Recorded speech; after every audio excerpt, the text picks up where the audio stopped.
और काम करने के मामले में भी जब जब मुझे अवसर मिला, एक 5 साल का अवसर आपने दिया, विधायक बनाया, उस समय पूरे जिले में यह चर्चा का विषय था कि शिमला में जितने काम विधायक ने करवाए उतने बाकी कोई भी विधानसभा क्षेत्र में एक गांव में नहीं करवाए। 3-3 ग्राउंड जो हम आपके आज तक पता नहीं कब्जा हो जाते हैं, उनके ऊपर बच्चों का खेलने की जगह नहीं रहती। और सारे उस समय तो विधायक कोष मिलता भी कितना था, एक सरपंच को जितना कोटा मिलता उतना विधायक को मिलता था। 50 लाख रुपए का कोटा विधायक को एक साल का मिलता था। और उसमें 3-3 ग्राउंडों में जो आज 4 द्वारी लग रही है, आपके आशीर्वाद से संभव हो सका है। बालिकाओं की स्कूल मिडिल थी 10वीं तक की, उसको करवाई। शिमला से और जो कोपर सड़क जाती है, शिमला से मेहाड़ा सड़क जाती है, खेतड़ी में एकमात्र सड़क जो 5-5.5 मीटर चौड़ी सड़क मुझे मिली थी, वो मैंने इस गांव को सबसे प्राथमिकता देखते हुए इसको बनवाई।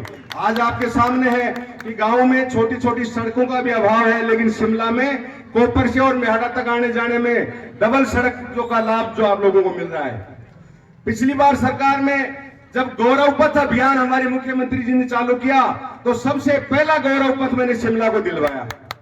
यहाँ जो आपके बढ़ावा की जो सड़क की मांग थी, गांव में कई बार कहते थे कि बढ़ावा की सड़क नहीं है, आप कई बार आ लिए। और मैं यहाँ कह के गया था इसी चौपाल में कि अब की बार आऊंगा तो बढ़ावा की सड़क स्वीकृत करवा के ही इस गांव में आऊंगा।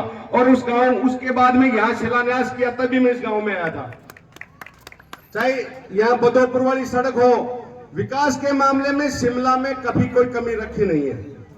और आज भी मैं आपको बड़े गर्व से कह सकता हूं और पूर्ण विश्वास के साथ कह सकता हूं कि जब जब भी अवसर मिलेगा काम करने का, तो शिमला में हमारे 44 पंचायतें हैं, शिमला में कभी कोई कमी नहीं आएगी।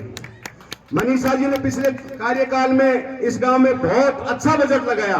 जब भी गांव के प्रस्ताव जाते थे तो शायद कभी ना नहीं हुए, और उनका लोकार्पण भी कुछ का हुआ कुछ का नहीं हुआ, लेकिन पिछले 5 साल में खूब अच्छे काम करवाए। इस बार भी जब आपके लोग कार्यकर्ता यहां से जाते हैं कामों के लिए, जिनका आज लोकार्पण करेंगे, निश्चित रूप से उन सबको किया।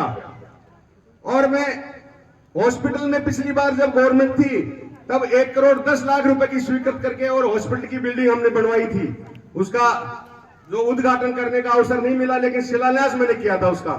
तो शिमला में बहुत सी चीजें जो जरूरत के हिसाब से जो हम पूरी कर सकते थे वो हमने पूरी किए हैं। और आज भी मुझे भी ये लग रहा है कि वो कहते हैं भाई जिसके ऊपर मन होता है उसी को एक लंबी फहरिस्त सौंपी जाती है। पंचायतों में बहुत जगह जाते हैं, लेकिन कहीं 3 कामों की कहीं 4 कामों की मांग होती है। लेकिन शिमला वालों को यह विश्वास है कि बेटी को इतनी लंबी लिस्ट पकड़ा दें ताकि कैसे पूरा करेंगे। परीक्षा लेने का शायद आप लोगों ने तय किया है कि 13 कामों की लिस्ट एक कार्यक्रम में। मैं तो कहता हूं कि आप 3 कार्यक्रम करवाते, उनका उद्घाटन करवाते, फिर बुलाते, फिर मांग रखते, फिर बुलाते, तो शायद साल में 3 4 बार आपके स्वीकृतियां भी जारी होती और शायद सारे काम भी पूरे हो जाते। लेकिन अब भी मुझे विश्वास है कि मनीषा, इस गांव का आपके दादाजी के समय से जो स्नेह है, जो अपार स्नेह मिला है, और मेरे ऊपर भी जो अपार स्नेह रहा है, मुझे पूर्ण विश्वास है कि आप इनको जिस हिसाब से अपेक्षाएं रखती हैं, ये गांव आपसे अपेक्षाएं रखता है, तो आप उनको पूरा करेंगे। तो ये गांव मेरा 100% इस मामले में परखा हुआ है कि ये ब्याज सहित चुकता करता है चुनाव के समय में। बहुत से गांवों में ये कमियां हो जाती है कि काम के लिए तो लोग खूब आतुर रहते हैं, लेकिन चुनाव के समय में रुचि नहीं लेते। लेकिन इस शिमला गांव की विशेषता है कि यहाँ सिर्फ और सिर्फ काम को महत्व मिलता है। जो व्यक्ति काम करता है उस व्यक्ति के साथ में ये गांव हमेशा के उसके पीछे खड़ा रहता है।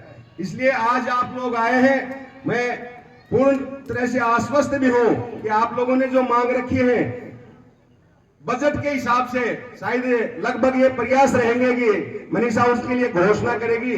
और आप लोगों से मैं तो पुनः यही करता हूं कि जितने कामों की एक बार स्वीकृति जारी हो जाए, उसके बाद में उनका तो लोकार्पण करवाओ और बाकी बचे हुए काम फिर अगली बार करवाओ। तो अभी तो काफी टाइम बचा है, इसलिए आपके काम प्रयास यही रहेंगे कि ज्यादा से ज्यादा पूरे हों। ज्यादा वक्त नहीं लेना चाहता, क्योंकि मैं 30 साल से राजनीति में काम कर रहा हूं।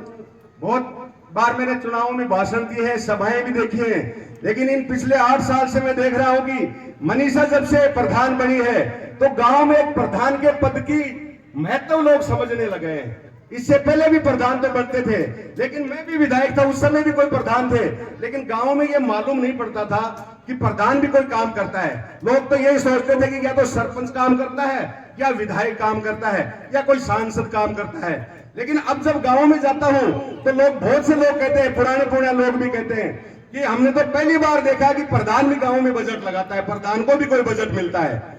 ये मनीषा ने साबित करके दिखा दिया 7 साल में।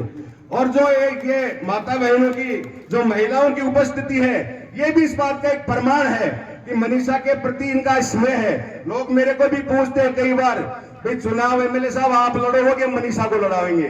लेकिन ये आप लोगों की, महिलाओं की संख्या देखता हूं तो मैं ये सोचता हूं कि इनके साथ भी मैं अत्याचार नहीं करूं, क्योंकि इनकी संख्या सिर्फ और सिर्फ मनीषा के प्रति आकर्षित है। तो मैं भी कई बार ये सोचने पर मजबूर हो जाता हूं कि कहीं पार्टी मुझे टिकट दे और ये महिलाएं कहेंगी हम तो मनीषा के लिए तैयार थी, तो कहीं आप हमारे साथ धोखा तो नहीं कर रहे हैं। लेकिन मैं आप लोगों के बीच में मैं विश्वास से कह सकता हूं कि आप लोगों की भावनाएं अगर मनीषा के साथ रहेंगी, तो पिछली बार मुझे टिकट नहीं मिला था, मैंने त्याग किया था, और इस बार भी पार्टी मनीषा पर विचार करती है तो मैं त्याग करने के लिए तैयार हूं। आप सब लोगों का बहुत बहुत आभार। जय हिंद, जय भारत।